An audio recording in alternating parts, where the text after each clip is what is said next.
ये हमारी नानी जी खड़ी है सामने। नमस्ते नानी। हाँ, कैसी हो? बढ़िया हो? तबीयत ठीक है? और ठीक है। देखिए फ्रेंड्स, ये नानी जी, ये भावना, ये भी समझ गई है। पहली बार देखी है। मम्मी का घर।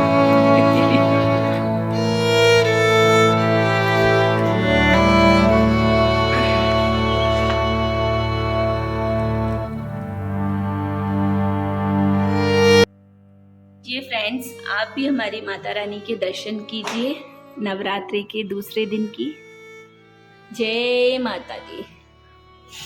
हे फ्रेंड्स, तो आज है नवरात्रि के सेकंड दिन।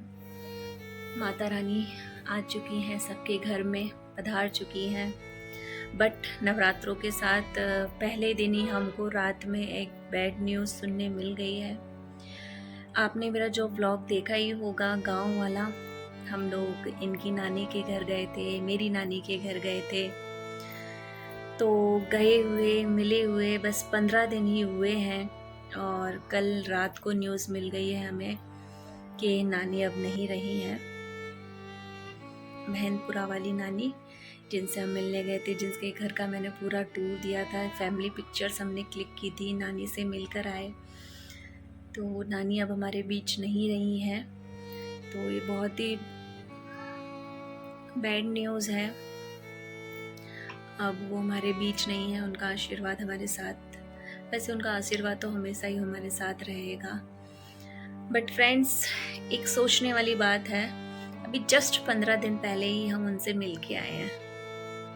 चाची जी गई हुई थी गांव में, तो उनको बोला कि भावना को मैंने नहीं देखा है, भावना को बोलो कि मुझे मिल जाए, सबको बोलना कि एक बार मुझसे मिल ले।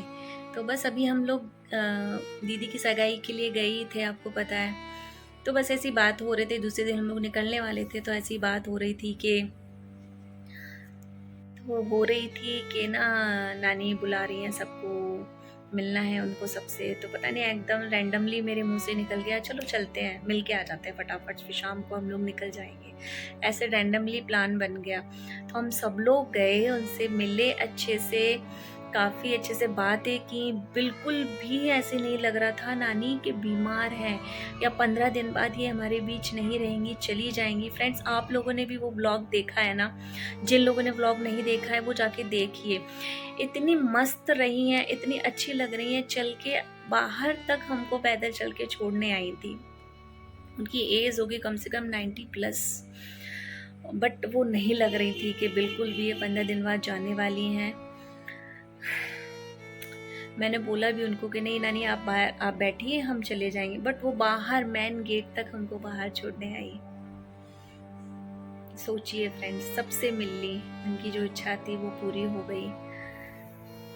तो बस यही है कि वो नानी अब हमारे बीच नहीं रही हैं, बट हाँ, उनका आशीर्वाद, उनकी यादें हमेशा हमारे साथ रहेंगी, वो कभी हमसे दूर नहीं जा सकती।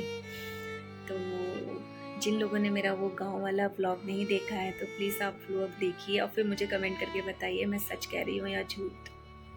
सच में अब भी लग रहा है कि अभी तो मैं मिल के आई थी नानी से, ऐसे कैसे।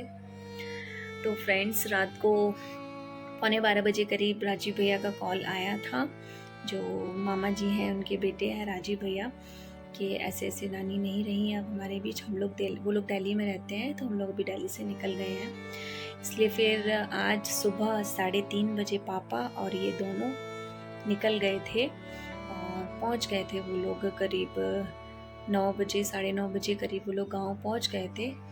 चाचा जी को घर से धौलपुर से लेके फिर वो लोग मैनपुरा पहुंच गए थे। लेकिन उनकी जो दाह संस्कार है वो करीब हुआ है 3:30 बजे करीब, 3-3:30 बजे करीब, क्योंकि एक मामा जी जो हैं वो शायद हैदराबाद में रहते हैं, तो उनकी फ़्लाइट की टिकट करवाई थी, तो वो 12 बजे करीब तो ग्वालियर पहुँचे थे फ़्लाइट से। फिर वहाँ से ग्वालियर में हमारी पूनम दीदी रहती हैं, बड़े वाले मामा जी की बेटी पूनम दीदी, तो वहाँ से वो बाय कार मामा जी को लेते हुए गांव पहुंची हैं 3 बजे करीब। 2 बजे मेरी बात हुई थी, तब तक तो वो नहीं आए थे, तो तब तक उनको, लेकिन नानी को नहला धुला के तैयार करके बिल्कुल रेडी करके रखा हुआ था।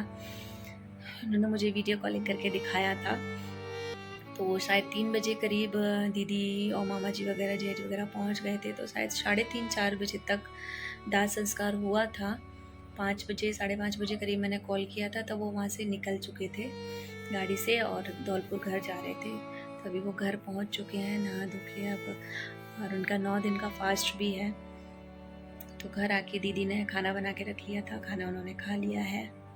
तो बस यही न्यूज़ आपको देखनी थी कि नवरात्रों के पहले दिन ही हमको ये बैड न्यूज़ सुनने को मिल गई।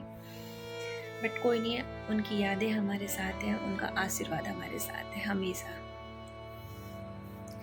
तो फ्रेंड्स, आज की पूजा इसीलिए मैंने और टुक्कू ने अकेले की थी, क्योंकि सोना की आज लास्ट एग्ज़ाम थी SST की, तो वो एग्ज़ाम देने गई थी और सौरभ शर्मा धौलपुर गाँव गए ही थे। तो मैंने टुक्कू ने सुबह की माता रानी की पूजा की थी अकेले, और फिर शाम को भी मैंने और टुक्कू ने आरती करी है। सोना को मैंने ऊपर नहीं आने दिया, क्योंकि उसके नी में वो ऊपर जाती है तो फिर उसके नी में लग जाती है, इसलिए मैंने कहा बेटा आप नीचे से ही सुनना आरती। तो वो नीचे ही होल्डिंग करते करते आरती सुन रही थी और साथ में कर भी रही थी। और मिलती हूँ आपको नए ब्लॉग के साथ, नए दिन के साथ, पॉजिटिविटी के साथ। राधे राधे, जय माता दी।